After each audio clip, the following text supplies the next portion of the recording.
안녕하세요. 오늘은 2022년 대학 입학 제도와 관련된 이야기를 해볼까 합니다. 2022년도 그 수능은 우리나라 역사상 처음으로 문이과를 없애는 수능입니다. 과거에 그 문이과가 없는 형식으로 수능이 있긴 있었지만은 실제로는 제대로 시행된 적이 거의 없고, 물론 교육 과정에서도 문이과가 확실히 구분되어서 있었기 때문에 이번에 하는 2022 교육과정하고는 차이가 있습니다. 자, 이번에 2022 대학 입학제도 어떻게 변할지 한번 살펴보고 최근 일어나는 그 현상을 간단하게 정리해 보도록 하겠습니다.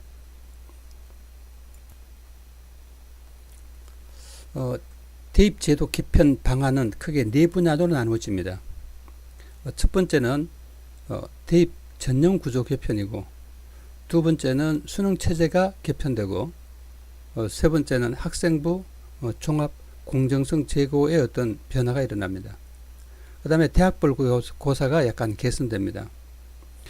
오늘 중점적으로 다룰 것은 수능 체제 개편, 이것을 중심으로 대입 전형을 약간 다룰 것입니다. 왜냐하면 대입 전형은 아직 어떤 윤곽도 뚜렷이 구분되어 있지 않기 때문에 이번에 발표한 내용만까지만 간단하게 언급해 보도록 하겠습니다.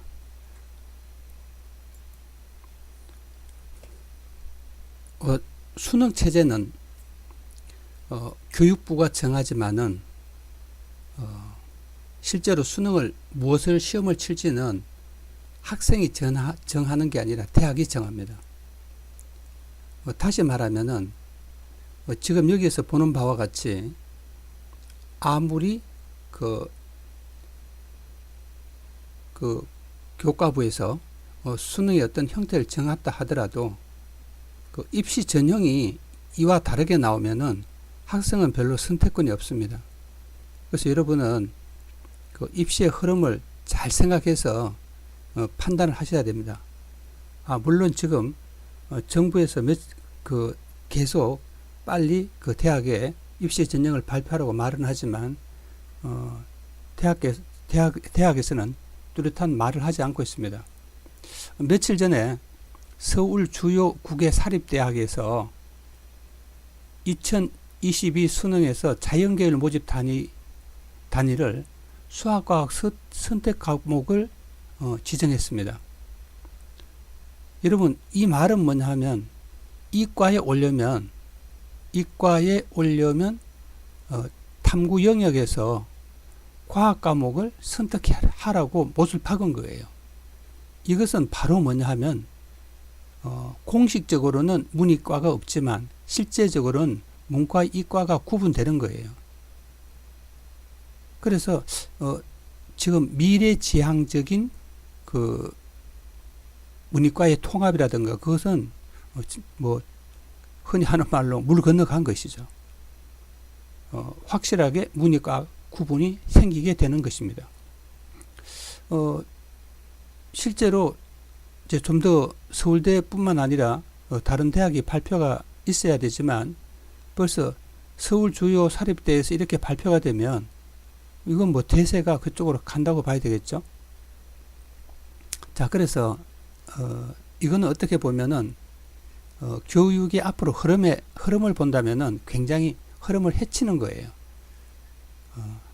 하지만 뭐 대학이 어떤 의도에서 한 것인지 문이과를 가르는 순간 학생들은 선택권이 없어집니다. 자, 그 다음에 두 번째로 뭐냐 하면은 이제 수학이에요. 수학을 어떻게 할 것이냐 하는 문제인데, 수학점에서도 사실은 대부분 사람들은 미적분을 선택할 것입니다. 물론 그 국외 사립대 대학에서는 미적분 혹은 기하와 벡터를 선택하라고 이제 이야기를 하지만 이렇게 되면은 확률과 통계는 별로 할 가능성이 약해지죠. 여러분 생각해 보세요. 대부분 미적분을 한다고 봐야 돼요. 확률과 통계, 기하 이쪽은 대학에서도 미적분만큼은 가르치지도 않고 또 상대적으로 기본적이지 않죠. 그래서 대부분 미적분을 할 가능성이 높습니다. 실제로 현실적으로. 자, 그렇다면 이제 뚜껑은 열어봐야 알지만은 좀 더 4월 말까지 발표 예정이지만 이제 좀 두고 봐야죠. 지금 뭐 아마 기한을 4월 말까지 뒀지만은 어떻게 될지는 좀 두고 봐야 되죠. 제가 두고 보자는 것은 뭐냐면 살짝 더 구체적인 방안을 아마 발표를 못하고 서로 눈치 볼 가능성이 굉장히 많습니다. 과거에도 그렇게 봤듯이. 자, 이제 보세요. 탐구는 대충 결정됐어요. 그럼 문과는 어떻게 될까요? 굉장히 애매하죠. 여러분 생각해 보세요. 사회 과목이 9과목이고 과학 과목이 8과목이에요. 그러면 선택 과목이 굉장히 심각한 문제 일어날 가능성이 있습니다. 여러분 잘 아시지만은 예전에 제2 외국어를 할 때 많은 사람들이 아랍어를 선택했죠. 그 다음에 베트남어를 선택하기도 하고 이런 어떤 문제가 굉장히 많이 일어났습니다. 뭐 어떤 경우에는 전혀 공부를 하지 않고 그냥 아랍어를 선택해서 그냥 찍기도 하고 뭐 이런 경우도 있었습니다. 이처럼 이러한 어떤 문제가 탐구 영역, 사탐이나 과탐에도 충분히 일어날 가능성이 있습니다. 다시 말하면은 점수 따기 좋은 과목을 선택하는 거죠. 근데 이것은 문제가 굉장히 많은데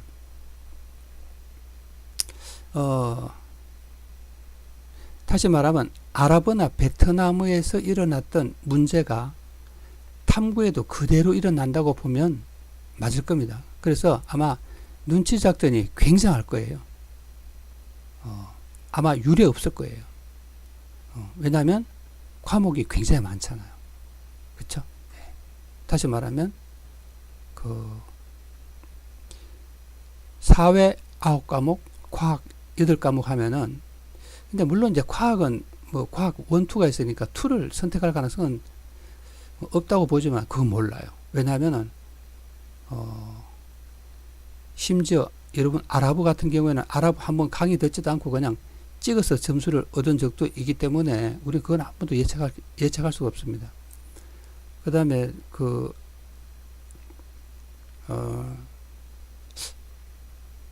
예를 들어서 이렇게 해서 총 17과목인데 17과목에서 2과목을 선택하기 때문에 눈치 작전이 굉장할 거예요. 여기에 대한 뚜렷한 대책이 없으면 끊임없이 눈치 작전이 일어날 가능성이 많습니다.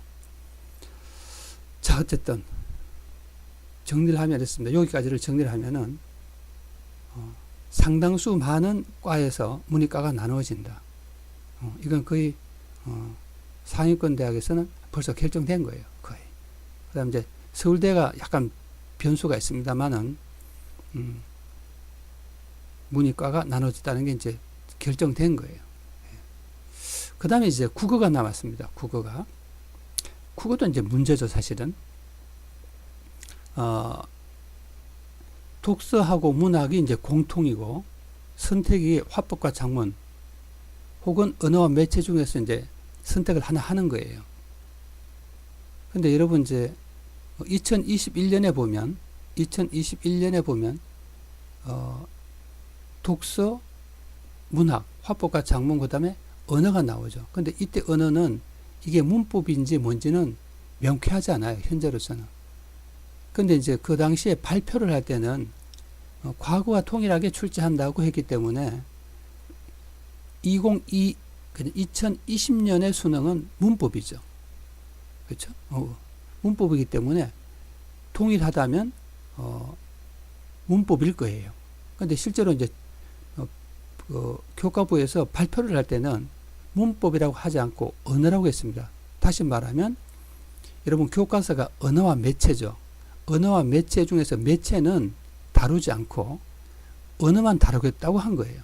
근데 여러분 이제 언어와 매체 책을 보면 문법은 언어의 일부분에 속해요. 교과서를 보면. 그러면 이 언어가 매체를 제외한 언어인지, 실제로 말로는 언어라고 하지만 완전 100% 문법을 출제하는 것인지는 살펴봐야 합니다. 명쾌하지 않아요. 현재로서는. 자, 그 다음에 이제 2022년이 문제가 되는데, 이게 이제 문제가 되는 거죠. 우리가 상식적으로 생각하기에는 독서 문학, 그 다음에 화법과 작문은 거의 사실 독해에 가까워요. 독해가 가까운데, 이것을 선택할 가능성이 일반적이라고 이제 판단은 됩니다. 근데 문제는 변수가 있어요. 여러분, 언어와 매체 중에서 과연 어떤 식으로 출제가 될지 현재로서는 상상하기 어렵습니다. 자, 만약에 지금 이제 언어와 매체 중에서 이제 크게 보면 몇 가지가 이제 나눠질 수 있는데, 한 예를 들어 볼까요? 언어가 있고 여기에 매체가 있습니다. 매체가 있는데, 이제 변수는 이 언어예요, 언어. 여러분, 언어 중에서 뭐가 있냐면은 문법이 있고 문법이 아는 다른 언어학이나 언어 역사 등등 여러 가지 관련이 있는 게 있는데, 이 전체 비중을 보면 이게 1이고 이게 3이에요. 다시 말하면 2대 1 내지 1대 3쯤 돼요. 예, 이게 보면은. 그러면은 이 전체로 봤을 때는 요게 이제 문법이니까 문법 비중이 굉장히 낮아지는 것이죠. 그다음 문법도 여러분 이제 과거에 보면은 기본 개념을 바탕으로 해서 사실은 추리하고 독해하는 것이에요. 그런 문제였는데 어떤 식의 형태로 문제가 나올지 도저히 몰라요. 그래서 학생들은 아마 약간 혼란을 겪을 수밖에 없고, 예시 문항을 보지 않는 한은 판단하기 굉장히 어렵습니다. 또 하나의 변수가 있는데, 화법과 작문이 최근에 굉장히 어려워지고 있어요. 그러면은 만약에 언어와 매체가 상대적으로 쉽다면은 학생들은 쉬운 것을 선택하지 어려운 것을 선택하지 않습니다. 점수 따기가 좋은데요, 뭐. 그 다음에 또 두 번째로는 뭐냐 하면은 독서, 문학, 화법, 작문, 그 다음 독서, 문학, 언어, 매체 중에서 이게 몇 문제라는 문항에 대한 발표가 전혀 없어요, 현재로서는. 그럼 우리는 현재로서 뭐냐면은 과거의 것을 가지고 추측할 수밖에 없습니다. 그럼 과거는 어떠냐? 대충 이런 거예요. 독서는 비문학이죠. 독서 15, 문학 15. 그러면 지금은 화법, 작문, 문법이 15문제예요. 그러면 우리는 이제 추측을 할 때 화법과 작문도 15, 언어와 매체도 15, 이러지 않을까라는 추측을 할 수 있고, 또 아니면 화법과 작문이 뭐 10문제 하고 독서와 문법을 강화시킬 수도 있겠죠. 예. 근데 화법, 작문, 문법이 15문제였는데 화법과 작문을 강화시켜서 15문제가 될 수도 있죠. 그건 교과부에서 아무런 발표가 없어서 현재는 알 수가 없습니다. 자, 그렇다면은 여러분, 화법과 작문을 선택할 것이냐, 언어와 매체를 선택할 것이냐 하는 문제는 좀 더 두고 봐야 돼요. 그래서 여러분들은 지금 현재 완전 오리무중에 빠진 것이죠. 자, 그 다음에 또 하나는 문제가 뭐냐 하면은, 지금 현재 독서나 문학 이런 것들이 굉장히 유형화되어 있어요. 문제 자체가 수능이. 그래서 학생들이 문제 푸는 스킬 쪽으로 가고 있거든요. 근데 이제 그런 스킬이 2019학년도 그 수능에서는 잘 통하지 않았어요. 왜? 문제가 어렵게 나왔습니다.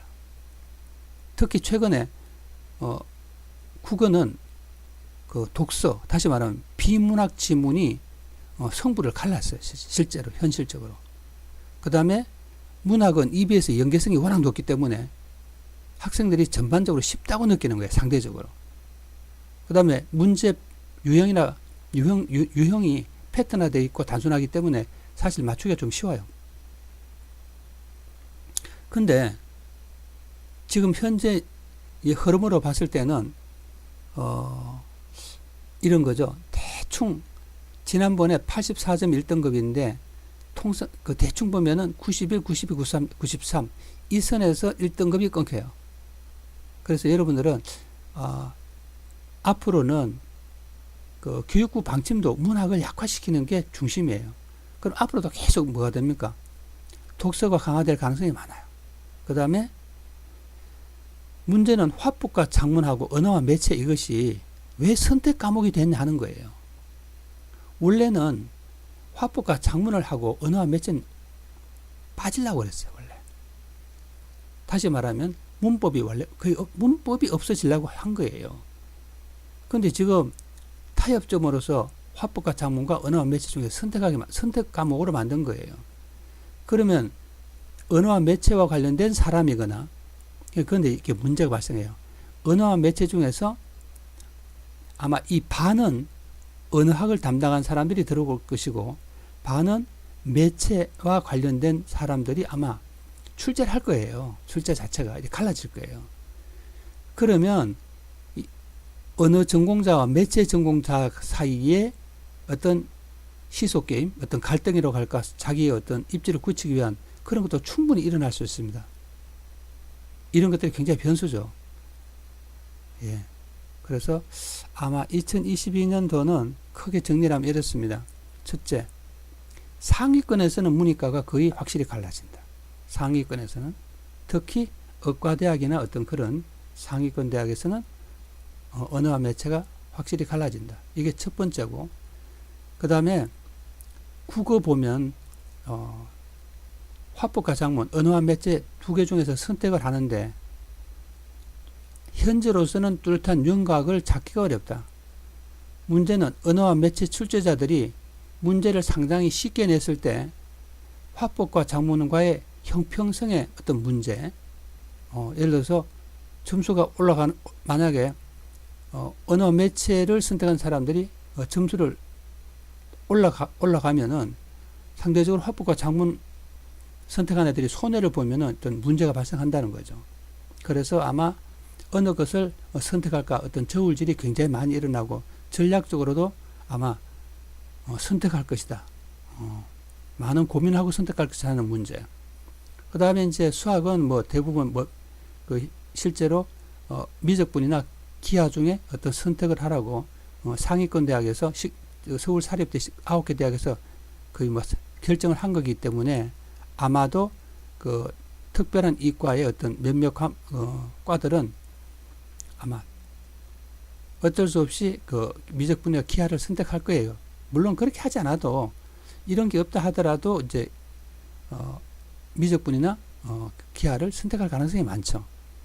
자, 그 다음에 그러면은 거의 대부분 미적분을 선택한다고 봐야 되겠죠. 자, 그렇다면은 근데 이제 이럴 수는 있어요. 기하를 만약에 출제하는 사람들이 문제를 되게 쉽게 낸다든지 하면 이것도 이야기가 달라질 수 있어요. 늘 변수는 생겨요. 예, 여러분들. 그러니까 어떤 것이 확률 통계, 미적, 기하 어떤 것이 점수 따기에 좋을 거냐. 여기에 어떤 핵심이 있는 것이죠. 그래서 아마 좀 두고 봐야 되죠, 그거는. 근데 다른 과목에 비해서는 수학은 별로 이런 문제가 덜하지 않을까 하는 생각은 듭니다. 자, 어쨌든 선택 과목이기 때문에 그 만만한 문제는 아닌 것 같습니다. 자, 전에는 이제 가형과 나형으로 나눴지만 이제는 공통과 선택으로 나눴기 때문에 어차피 선택은 해야 돼요. 그러면 아마 굉장히 고민을 할 가능성이 있죠. 예. 그 다음에 이제 우리 여러분 이제 탐구로 넘어오면은 탐구는 보통 문제가 아니죠. 이거는 뭐 과목이 한두 과목이 아니고 17개 과목이에요. 예. 어마어마한 거죠.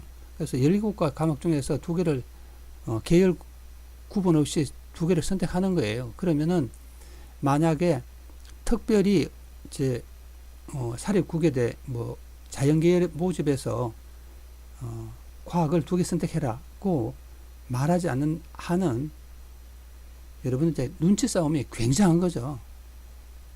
이 말은 뭐냐면 상대적으로 교과목이 사는 과목은 살지만 나머지는 거의 다 죽는다고 봐야 돼요.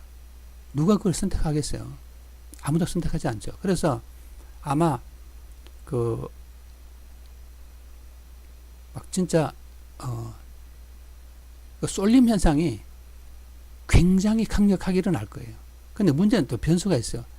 이과의 다른 과들이 과학을 지정하지 않았다면은 이과의 애들도 과학을 선택하지 않고 사회 과목을 선택할 가능성이 많죠.